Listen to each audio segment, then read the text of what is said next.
পাড়ার টোটিনও চলে আসলো। সত্যি খুবই কাজ করে এই পালিশটা নিয়ে নিলাম, তো বিলও পেমেন্ট করে দিলাম। সো হ্যালো গাইস, চলে এসেছি একটি নতুন মিনি ভ্লগ নিয়ে। তো আজকে আমাদের জিক্সারটা ওয়াশ করাবো। তো এখন যাচ্ছি আমরা পার্সের দোকান, তো ওখান থেকে আমরা পালিশটা নিব। তো চলো যাওয়া যাক।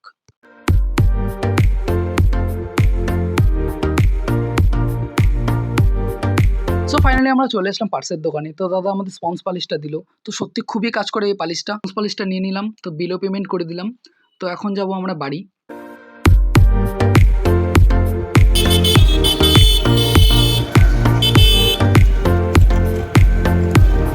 আমরা চলে আসলাম বাড়িতে স্পঞ্জ পালিশটা নিয়ে। তো রিক ভাই আমাকে এই ভিডিওটাতে করতে হেল্প করেছিল। তো দাদা প্লেস করছিল গাড়িটা যে কোথায় ওয়াশ করানো যায়। তো আমাদের মোটর টুটোর রেডি হয়ে গেছে, আমাদের পাড়ার টোটিনও চলে আসলো।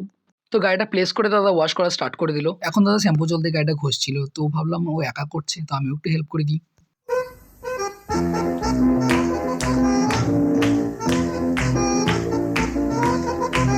এখন দাদা ভালো মতন আনাচে কোনাচে ব্রাশ দিয়ে ঘষছিল। তো ওর কথা বাইকে কোনো নোংরা থাকা যাবে না।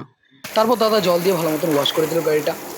সো ফাইনালি আমাদের জিক্সার ওয়াশ করা কমপ্লিট। তো এখন আমাদের ওই যে পালিশটা নিয়ে এসেছিলাম, তো সেই পালিশটা দিয়ে ঘষছে দাদা।